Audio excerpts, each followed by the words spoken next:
Chers amis amateurs de fantasy tronçonnante, bonjour et bienvenue sur un nouvel épisode de notre chaîne YouTube. Aujourd'hui consacré au nerf Zombie Strike Rip Chain. Rip Chain qui veut dire Rip et Chain, parce que voilà, non, je sais pas, je n'ai pas trouvé de traduction. Chain qui veut dire chaîne, Rip qui veut dire Reaper éventré, hein, en principe, il me semble. Hein, donc, puisque, voilà. Donc on éventre avec des chaînes, un truc comme ça. Enfin bon, il va être question de chaînes un petit peu à un moment donné. La gamme Zombie Strike, c'est cette gamme de nerfs, on voit pas mes mains, c'est cette gamme de nerfs, je dis n'importe quoi, c'est cette gamme de nerfs qui est développée pour défoncer du zombie avec des fléchettes vertes, parce qu'il y a eu un accident industriel, une maladie, un truc comme ça, et puis bah, les zombies viennent foutre le bazar, et donc on va leur casser la tête à grands coups de fléchettes vertes et à grands coups de blaster nerf, et c'est, je l'ai déjà dit dans d'autres vidéos et je le dis quasiment à chacune des vidéos sur un Zombie Strike. Zombie Strike, c'est, je pense, ma gamme préférée dans les nerfs qui balancent des fléchettes. On ne parle pas des rivales, parce que voilà, il y a un travail d'imagination, il y a un travail de créativité sur les blasters, voilà, sur la sculpture, sur plein de choses. J'aime beaucoup, beaucoup cette gamme, et celui-ci, autant vous dire que quand il est arrivé dans un gros carton, j'ai ouvert le carton, je l'ai vu sur le dessus, je me suis dit, ah, génial, il me tarde. J'avais tellement envie de faire une vidéo là-dessus et de m'amuser avec, voilà, je suis très, très, très, très content de pouvoir vous faire partager ma joie d'ouvrir cette petite boîte. Cette petite boîte, donc, contient le Zombie Strike Rip Chain, donc fourni avec 25 fléchettes. Qu'est-ce que ça nous dit derrière ? Voilà, ça nous montre le blaster. On a un dessin marrant avec des gens qui se défendent. On voit donc un petit peu les blasters de la gamme Zombie Strike. On voit des zombies. On a un zombie qui a un tournevis dans son doigt. On a un zombie qui a un boulon dans son doigt. Donc, et il y a même un club de golf. Voilà, il y a des choses assez curieuses, un panneau stop. Voilà. Donc, ça nous dit également que c'est que c'est un blaster mécanique. Il va falloir actionner une pompe pour tirer dessus, donc pas besoin de pile.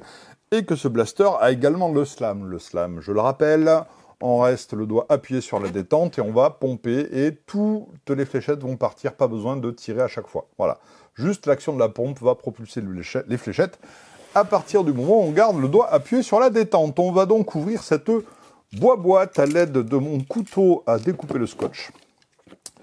Main droite, main gauche, voilà, de l'ambidextrie. De l'ambidextrie, mais moins bon du côté gauche, hein, quand même, hein, voilà, hop,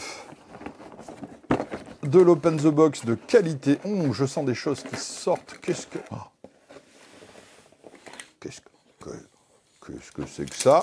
Le côté Rambo qui est en moi s'éveille. Voilà, ça va niquer le micro. Non, ça va, tout va bien au niveau du micro, on est bien. On continue à extraire la boîte.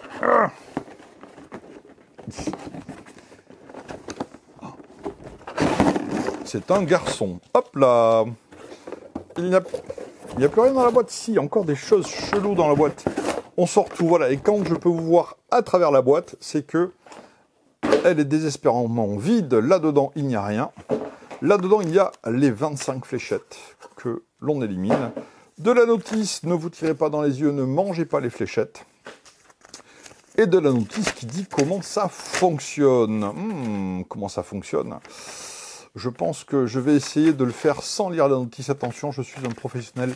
Ne faites pas ça à la maison. Je vais me débarrasser de ce joli petit collier. Donc c'est évidemment là-dedans qu'on va mettre les fléchettes, mais c'est un peu la classe. Une bande de munitions, quoi. Voilà, ça faisait très très très très longtemps qu'on n'avait pas eu un nerf avec une bande de munitions. Et ça me fait super plaisir. Sur le blaster, qu'est-ce que l'on constate ? Qu'il y a une espèce de petit film qui vient protéger le logo Nerf. Voilà, d'habitude on met ça sur un écran de téléphone, un écran d'ordinateur, un écran de tablette. Bon, ben là, il était... Je ne sais pas, mesdames et messieurs, je suis sous le choc de découvrir ceci. Je ne sais pas à quoi ça sert. Je me dis, tiens, il y a un truc scotché parce que ça va partir en sucette. Eh bien non. Le blaster dans toute sa splendeur, de la vertitude de la gamme Zombie Strike, avec l'orangitude qui vient accompagner cette vertitude, et la grisitude et la noiritude qui complètent en fait le code couleur de de cette gamme-là. Comme d'habitude, on a un côté qui est peint, qui a des marquages, hein, Ripchain, Nerf, Zombie Strike, et un autre côté qui est... non, qui a rien. Voilà, on retrouve en fait tous les éléments, mais c'est pas peint. Et encore, attention, c'est noir des deux côtés, alors que des fois, ce n'est que d'un côté. Oui, je sais, j'avais vu, je sais que c'est ici qu'on va jouer. Tiens, ça tient pas. Voilà, on va trouver des choses rigolotes. Comme d'habitude, on va faire le petit tour du... Alors, la visite du blaster au niveau rail d'accessoires, on en a un seul sur le dessus, donc on peut y mettre un viseur, un bouclier anti-zombie, ce qu'on veut. Donc on peut mettre un accessoire ici. On n'en a pas d'autre ailleurs. Au niveau de l'attache-sangle, on peut attacher une sangle ici, une ici, et puis ça m'a l'air tout. Hein. Prise en main, ouais, sympa. Comme d'hab, la prise en main sur les Zombie Strike, très très très sympa, avec les fausses bandelettes autour. Ça fait que... Alors, ça fait quand même une poignée un petit peu épaisse, même pour moi, mais ça va, c'est plutôt cool. L'accès à la détente est sympa. Comme d'habitude, on va retrouver sur les blasters des éléments mécaniques. Avec ici... Alors, je ne suis pas bricoleur du tout, j'ai aucune idée de ce que c'est. Quand c'est un tournevis, une pince, ouais, je sais ce que c'est. Là, visiblement, voilà, chers amis amateurs de bricolage, hein, si vous savez ce que c'est, mettez-les dans les commentaires. Il y a une pince, un truc, je ne sais pas, un serre-joint. Alors, aucune idée de ce que je raconte, hein, voilà. Des boulons, des câbles, voilà, des petits détails partout. Ah, une lame de scie ici. C'est toujours super amusant quand tu ouvres un blaster Zombie Strike d'essayer de faire le tour pour retrouver. Là, on a une plaque métallique avec des fausses vis. On a des tuyaux. On a encore du scotch sur la pompe. Voilà, bref. Il y a des trucs un peu partout. Et on a ceci. Et ceci qui va tourner. Je suis vraiment curieux de voir... Comment on va installer ça? Je suppose qu'à un moment donné, on va l'enfermer. La pompe qui est ici, donc bon, ben, très instinctivement. Le poids est sympa, enfin voilà, l'équilibrage est pas mal, c'est un peu lourd devant. On arme, on tire. La course de la pompe est pas très longue, mais ça va. Et si je garde le doigt appuyé... Ouais, bon. Ouais. On va voir. On va surtout voir le côté super rigolo. Donc, je vais le mettre de côté. Voilà, c'est ça qui me fait délirer un Source Blaster, hein, clairement. Hein. Hop là, on sort les 25 fléchettes que l'on va mettre dans les bandes de munitions. Alors, on ne peut pas se tromper. De ce côté, il n'y a pas de trou, donc on ne peut pas mettre de fléchettes. De l'autre côté, il y a des trous, donc on peut mettre des fléchettes et on va mettre les 25 fléchettes comme ça. Alors, comme d'habitude, j'ai envie de dire malheureusement, comme d'habitude, chez Nerf, on ne pourra pas acheter de bandes de munitions supplémentaires, hélas, parce que moi j'aurais envie, mais il n'y a pas forcément l'utilité, j'aurais envie d'acheter plusieurs bandes de munitions pour qu'elles soient prêtes à l'avance, pour pouvoir recharger rapidement. Bon, ça va, ça reste assez rapide à charger par rapport à un magazine normal où tu enfonces les fléchettes, parce que là, bon, bah, c'est stable, on le pose, on enfonce juste le truc. Tiens, celle-là, elle est un petit peu... Ah, une fléchette malade. Voilà, une fléchette neuve, un petit peu malade. La tête en plastique est un peu fondue. Écoute, elle est neuve. On va la tirer quand même, on s'en fiche. Voilà, les 25 fléchettes dans la bande de munitions. Attention, mesdames et messieurs, sans avoir lu la notice, je vais relever ceci. Attention, hein. Je relève ceci, je vais mettre les fléchettes comme ceci, vers l'avant, évidemment. Et ça se pose assez naturellement, puisque l'engrenage fait que voilà, les fléchettes viennent s'y mettre très bien comme il faut. Et ah, voilà. Qu'est-ce que c'est bien fait. Ça se clipse tout seul. Je remonte. Pour ouvrir, je mets ça vers l'arrière. J'enlève la bande de munitions. Quand il n'y a pas de bande de munitions, ça ne se bloque pas. Ça reste vers l'arrière, ok? Parce que ici, on a ce petit mécanisme qui fait que quand j'appuie, hop, vous voyez, ça sort et ça vient bloquer le truc. Quand il n'y a rien, on peut l'ouvrir facilement pour pouvoir mettre ça. Et une fois que c'est en place, la bande de munitions va venir appuyer là. Et là, qu'est-ce que la vie est bien faite. Qu'est-ce que les ingénieurs de chez Nerf font bien les choses, parce que là, bah, du coup, voilà, pour l'ouvrir, on va mettre le petit bouton vers l'arrière, et là, on peut l'ouvrir. C'est nickel, c'est vachement bien. Ça se positionne parfaitement bien, donc pas besoin de lire la notice. La bande est installée. Oh, et si c'est pas un peu badass, ça, tiens, t'es là, t'es avec ton nerf, t'as ta bande de munitions devant, quoi. Il y a, je sais pas, il y a un truc. Bon, par contre, au niveau équilibre, hein, si tu lâches la main qui tient là, ça se pète la fiole vers l'avant. Mais on s'en fout, c'est un peu génial. Qu'est-ce que vous en pensez? Sérieux? C'est génial. Donc, puisque c'est génial, on va dégommer TomTom. Donc, j'arme. À partir du moment où j'ai armé, la pompe voilà, est compressée. Et voyons voir, TomTom, are you ready? Yes. Patate correcte. Hein, on va mettre ça sur une échelle de 10 patates. On va la mettre de façon complètement... TomTom me dit 8 patates. Hein. 8 patates sur 10, c'est pas mal. Une deuxième, pour vérifier. On va faire une moyenne. Le 8 patates est confirmé. Voilà, sur une distance de 2 mètres à peu près. 8 patates confirmées. Qu'est-ce que c'est badass, quoi. Hein? Badass qui veut dire mauvais cul en français, donc ça ne veut rien dire. Mais ça veut dire ouais, yeah, ouais. Voilà, ça c'était pour la vignette. Hein. Je ne sais plus quoi dire. Je suis très très content d'avoir ça en main et donc je vais tirer sur notre cible qui se trouve là-bas, qui se trouve à une dizaine de mètres et qui d'habitude c'est Yu-Gi-Oh! Mais là ce n'est pas Yu-Gi-Oh! C'est Pokémon parce que on s'en fout. Parce qu'on va tirer sur autre chose. Attention, premier tir en coup normal, en tir tendu. En tir tendu, je l'ai mis dans les pieds. Bon, on va lever un petit peu. Oh la vache! 8 patates, t'es sûr, pas plus? Ouais, 8-9 patates, hein. Bon, 0 patate. Ah ouais, non mais... ouais, carrément. Ça part très très bien. Alors, pas droit du tout, parce qu'on reste sur de la fléchette élite, mais ça part super bien. Ça file bien, je pense qu'on peut atteindre les 20 mètres sans problème avec ça. Et avec le reste de la bandoulière, on va se faire un peu de slam. Donc, on va finir en slam. Je reste appuyé sur la détente et...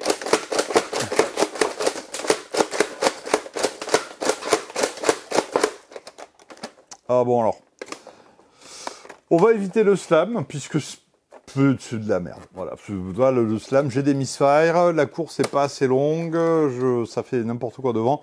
Donc au niveau du slam, hein, c'est pas génial. Hein. De toute façon, en slam, tu peux pas viser. Mais par contre, juste comme ça,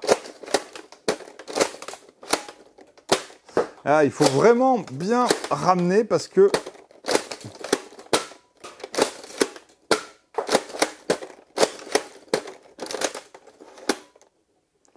Attends, qu'est-ce qui se passe? Voilà. Si je vais trop vite...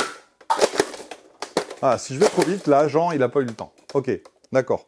Et donc, quand tu slams, tu vas comme un bourrin, donc tu n'as pas le temps. Donc, tu peux slammer, mais en allant pas très vite. Du coup, ça n'a aucun intérêt de slammer. Donc, je le fais bien. Voilà. Une par une, doucement. Ah, la vache!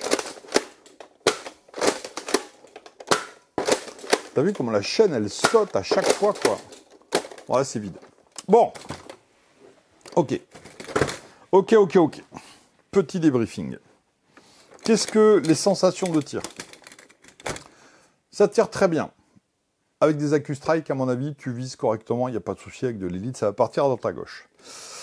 Il faut gérer son réarmement pour que vraiment ça enclenche.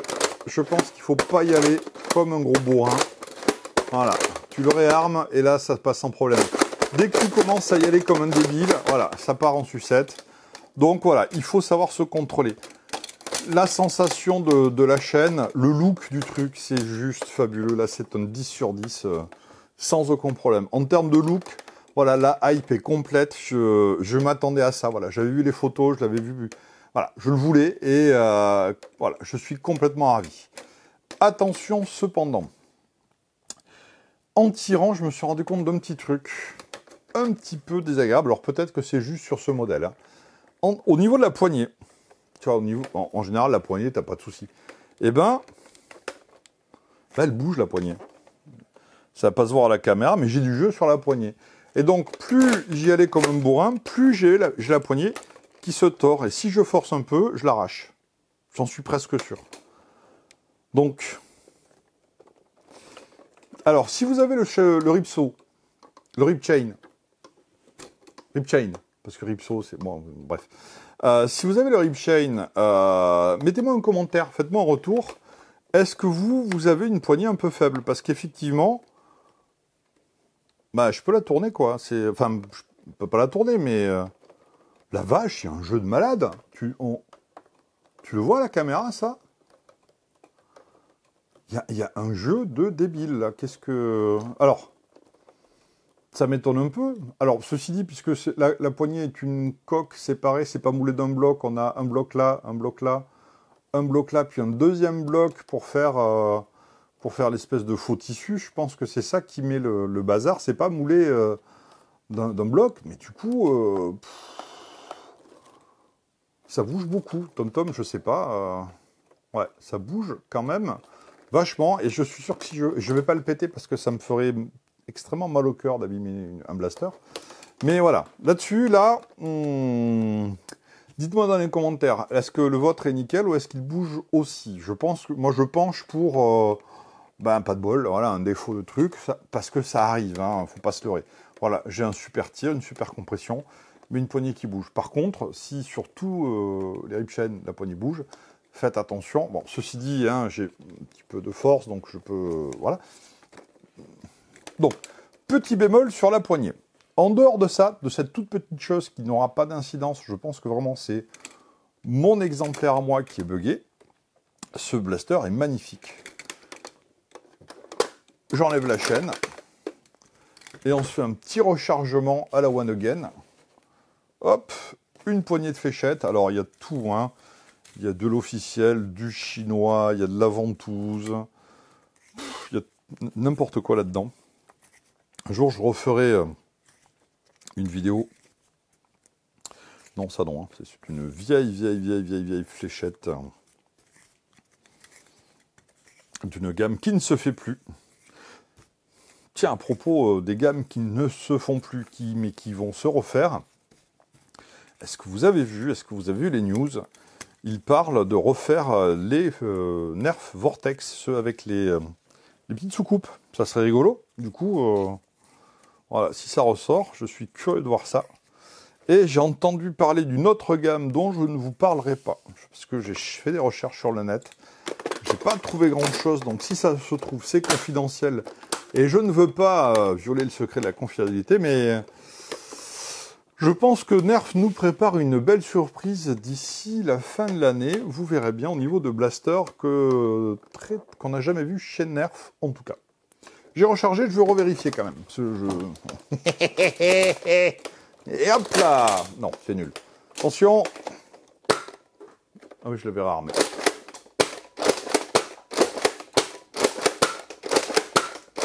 Ouais. Voilà. Quand tu vas pas comme un bourrin. Ah. Eh, ça c'était une fléchette ventouse. Eh, ça aussi. Et la fléchette ventouse, c'est rigolo. Elle reste collée un petit peu. Voilà, quand je fais pas n'importe quoi.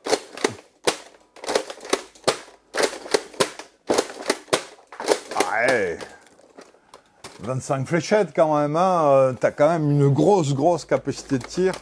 S'il faut, pendant la partie, t'as des fléchettes dans la poche, tu peux recharger comme ça, t'es pas obligé de l'enlever, hein. Donc, voilà, il y a quand même, au niveau tactical, il y a quand même du truc, parce que soit t'enlèves ta bande de chargement, soit tu les remets comme ça, et t'es bien, tu vois. Ah, Tom, t'as du bol, quoi. Ah, quand même.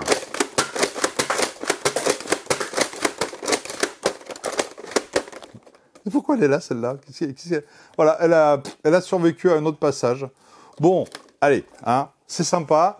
Il y a quelques petits misfires, mais ça, on s'en fiche, hein, les misfires, ça se gère. Voilà, c'était la Zombie Strike Rip Chain, qui me fait très très plaisir, que j'aime beaucoup. À part ce petit truc, mais il faudra voir si je resserre les vis, si ça se trouve, ça sera réglé. Si vous avez aimé cette vidéo, mettez un pouce bleu. Si vous n'êtes pas abonné, abonnez-vous. Si vous êtes déjà abonné et que vous ne l'avez pas fait, cliquez sur la petite cloche, comme ça vous saurez quand on sort une vidéo. Et si vous avez des commentaires, mettez des commentaires. Surtout, n'hésitez pas, ça nous aide, ça nous soutient. Et puis, gros bisous à tous, à très bientôt pour une nouvelle vidéo. C'était le Rip Chain, mesdames et messieurs.